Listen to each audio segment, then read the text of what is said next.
State of the Nation. Umaaray na ngayon pa lang ang mga tsuper at pasahero sa nagbabadyang pagsipa ng presyo ng petrolyo. Ang posibleng dagdag kada litro mula 3 hanggang 5 piso. May report si Bernadette Reyes. Pagpasok ng Hunyo, umarangkada ang taas presyo sa gasolina at diesel. Kaya ngayon ang litro ng diesel naglalaro na sa mahigit 45 hanggang 63 pesos. Halos 70 pesos ang gasolina at mahigit 84 pesos ang kerosene. At sa susunod na linggo, nakalululang oil price hike ang nagbabadya. Halos 5 piso sa kada litro sa diesel hanggang 3 piso sa gasolina at lagpas 4 na piso sa kerosene ayon sa Energy Department base sa 4-day trading. Kung matutuloy, ito na ang pinakamalaking taas presyo sa loob ng mahigit 3 taon o noong 2022 kung kailan ang diesel mahigit 13 pesos per liter ang dagdag presyo, epekto ng naunang pag-atake ng Russia sa Ukraine. Ngayon dahil naman sa gantihan ng missiles ng Israel at Iran at paghina ng piso kontra dolyar. Bagamat hindi po tayo diretsyo na kumukuha kay Iran nor kay Israel, still yung mga bansang po kinukuhanan natin, lalo naman ng mga petroleum products, kagaya ng gasolina, diesel at kerosene, sinosource po nila doon sa mga Middle East countries. Kung hindi pa huhupa ang gulo at tuluyang mabarahan ang rutang daanan ng langis mula Middle East, posible pa raw masundan ng taas presyo. Kaya ang ilang tsuper at commuter sa Metro Manila ngayon pa lang kinakabahan na. Talagang dapat talaga full tank ka sa mga medyo murang player. Mawawalan ako ng 100 araw-araw ulit.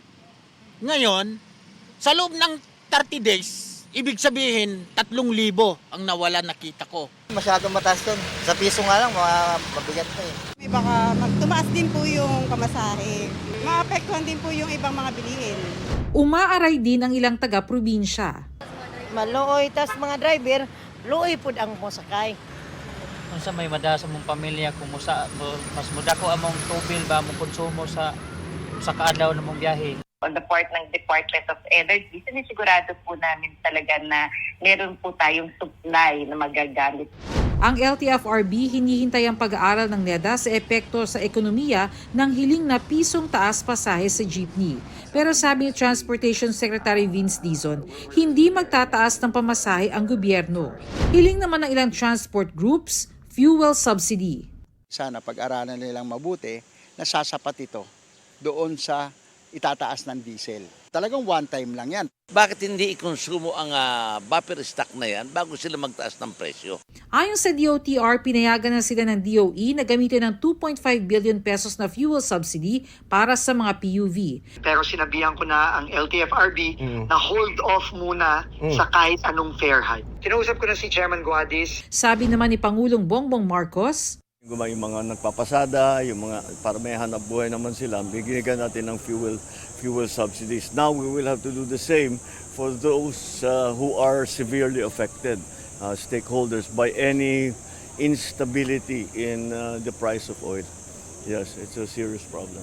paalala ng DOE sa mga motorista, bumili lang ng sakto sa pangangailangan para maiwasan ang artificial shortage. Bernadette Reyes, nagbabalita para sa GMA Integrated News. Malaking tulong naman sa mga estudyante ang inanunsyong mas malaking discount sa pamasahe sa LRT1, LRT2 at MRT3 simula ngayong araw. Ang dating 20% discount, ginawa ng 50% o kalahati ng bayad. Sabi ni Transportation Secretary Vince Dizon, tatagal ang discount hanggang 2028. Araw-araw ito, pati weekend at holiday. At para rin sa mga kumukuha ng postgraduate studies. Bago ngayong gabi, pinalaga ng Philippine Coast Guard ang panibagong pambobomba ng tubig ng China Coast Guard malapit sa Bajo de Masinloc o Scarborough Shoal.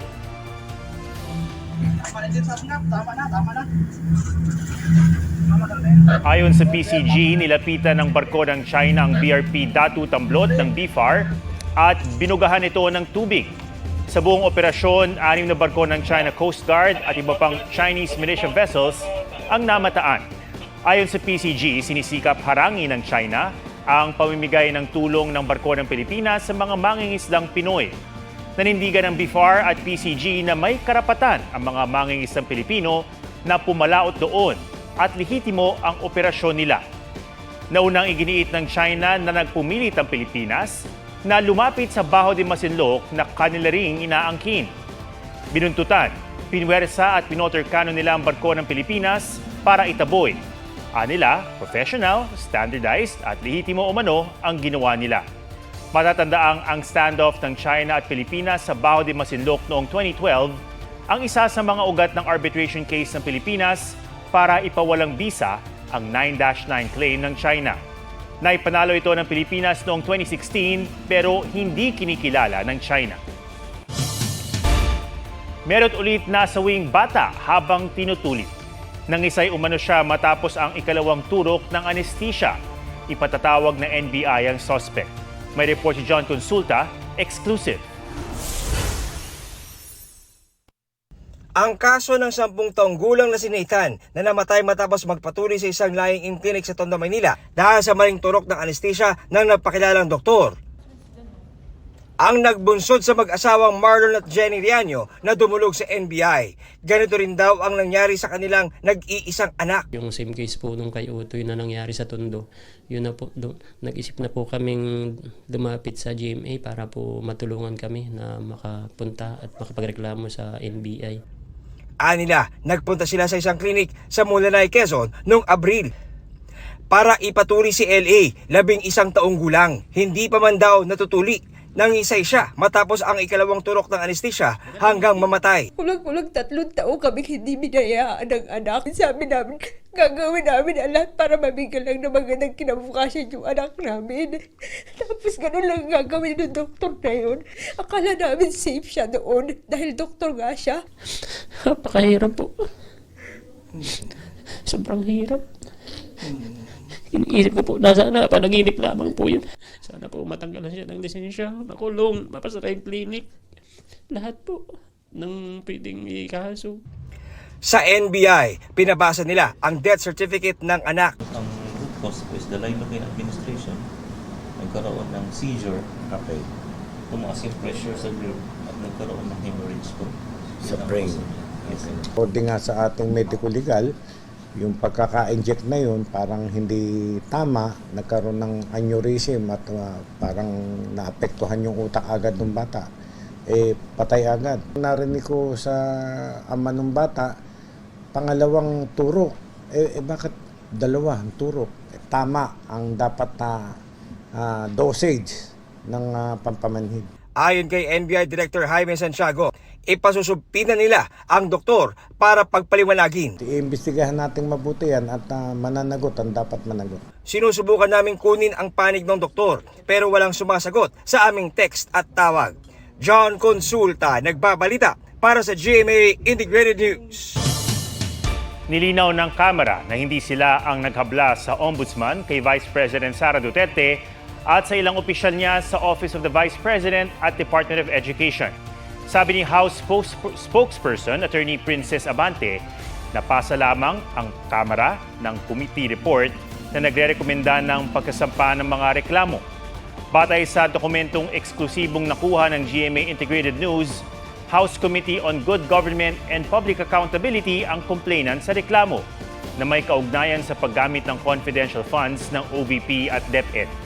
Sinisika pa ng GMA Integrated News na hinga ng pahayag si Ombudsman Samuel Martires na nagbigay sa bise at iba pang respondents ng 10 araw para tumugon sa asunto. Sabi ng Office of the Vice President, natanggap na nila ang utos ng Ombudsman.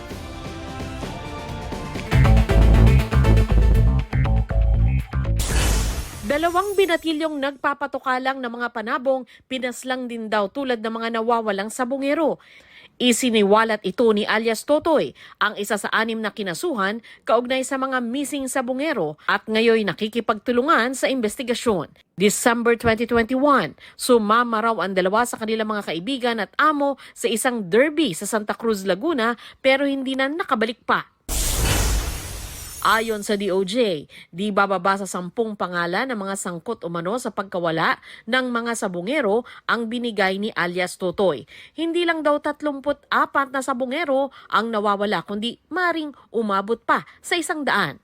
Ikinakasa na ang interagency search effort para mahanap ang mga labi na itinapon umano sa Taal Lake.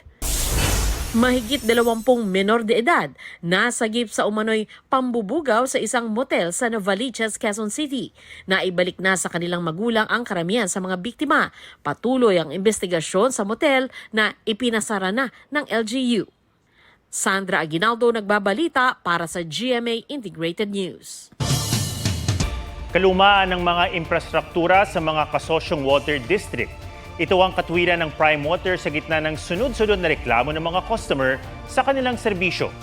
Nauunawaan daw nila ang pananaw ng publiko, pero paglilinaw nila, maraming water district na nakipag-joint venture sa kanila ang matagal nang may problema sa water supply. Bahagian nila ng plano nila sa Luzon ang pag-aayos sa mga infrastruktura at ang kailangang rehabilitation. Nakaayon sa coordinated daw ang mga plano sa bawat water district na may kanya-kanyang milestone at target timeline. Napansin niyo rin ba ang mga tila higanting paru-paro sa Metro Manila? Uri yan ng moth o mariposa. Kung ano yan at paano naglipana ayon sa eksperto, alamin sa report ni Darlene Kai. What a behemoth! Mariposang singlaki ng kamay. Namataan yan sa iba't ibang lugar sa Metro Manila. Pamahiin ng ilan, baka dumadalaw ang iyong kaanak na yumao. Ayon sa eksperto, ito ay tropical swallowtail moth. It belongs to the family Uraniidae, no?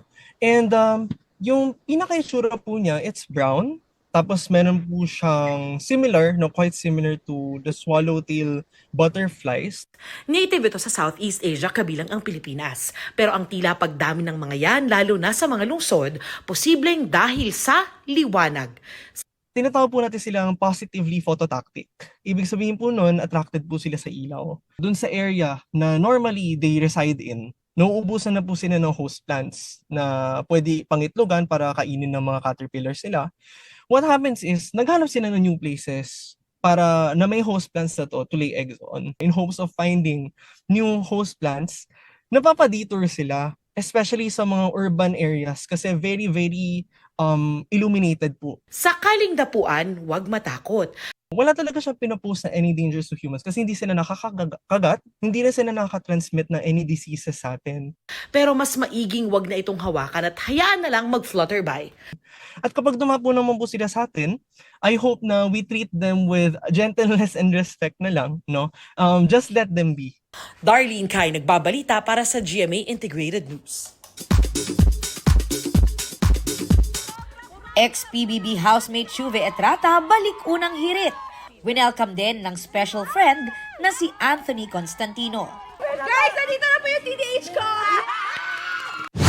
Na-hot seat si Shuve sa GMA Integrated News interviews kasama ang fellow ex-PBB housemates na sina Ashley Ortega, Michael Sager, Josh Ford at Vince Maristella. What's the real score? Sorry Ako, nasa hot seat ka. Nanliligaw yun bago ako pumasok. Kasi papasok ka, like, it's the worst thing you could do to a man, saying yes, napapasok ka ng PBB, ang hirap. Gusto mo pa siyang kilalanin. Nagkataon nga lang, papasok ka sa loob ng bahay. Yes po. Maligaw muna pa siya. Sina Josh at Michael nagkwento sa pagbabalik sa bahay ni Kuya bilang house challengers. Hindi ko po kayang manalo against them. Kasi syempre, challengers po kami. Hindi naman po, ang point naman po ng challengers, hindi manalo, kundi i-push sila sa limits nila. Ang hinahanap ko lang sa kanila was to step up. I wanted them to really fight. And as long as they gave a good fight, okay na ako doon. Si Ashley, naging emosyonal nang maalala ang ina na hindi pa rin niya nakakausap. But you're reaching 100%. out. But Yes you're reaching po, out to your yes mom. po talaga. Always reaching out. Pero baka yung time pa. Sorry. It's okay. Nagulat naman daw si Vince sa overwhelming support na natatanggap niya. Dati nakikilala ako as my role sa mga teleserye. Ngayon, kilala na nila ako as Vince Maristella.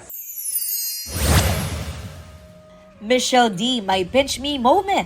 Hindi raw siya makapaniwala na sa pagganap niya bilang si Hara Cassandra ay makaka-eksena niya si Bathaluman Cassiopeia played by Selene Yousaf. Kelvin Miranda ay pinasilip ang workout routine to stay fit as Sangre Adamus sa Encantadia Chronicles Sangre. Aubrey Carampel nagbabalita para sa GMA Integrated News.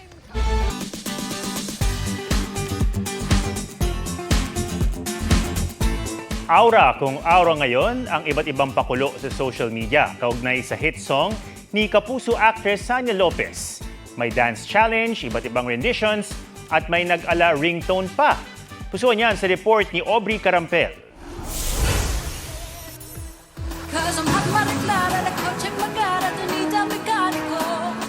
Kung dumaan na ito sa FYP mo, LSS malala ka talaga.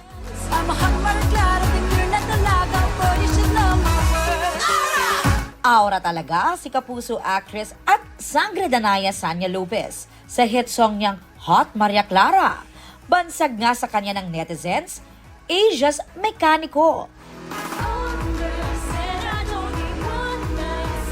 Tila coincidence nga ang performance niya noon kasama ang co-stars niya ngayon sa Encantadia Chronicles Sangre. Aura. Calling all dancers dahil may pa-tutorial din siya. Hot, hot, nakataas. Hot, Maria Clara, like a kotseng magara, donida meka niko. Na mabilis namang nagets ng netizens. May sayaw tayo. So, ito lang siya. Hot, start natin hot, Maria Clara, tingin, like a kotseng magara, donida mekaniko. At hindi lang ito dance craze ngayon. May iba't ibang rendition na ng kanta niya online.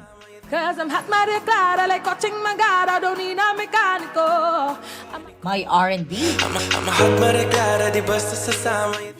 at mellow.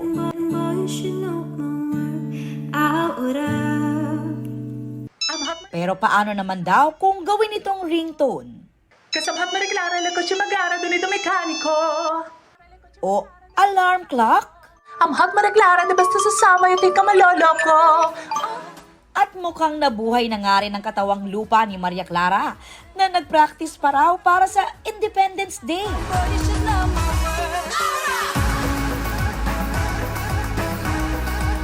Ang debut single na ito ni Sanya noon pang 2022, nag-boom ngayon online at may 2.7 million views na. O siya! Aubrey Carampel nagbabalita para sa GMA Integrated News. Yan po ang State of the Nation para sa mas malaking misyon at para sa mas malawak na paglilingkod sa bayan. Ako si Ato Maraulio mula sa GMA Integrated News, ang News Authority ng Pilipino. Huwag magpahuli sa mga balitang dapat niyong malaman. Mag-subscribe na sa GMA Integrated News sa YouTube.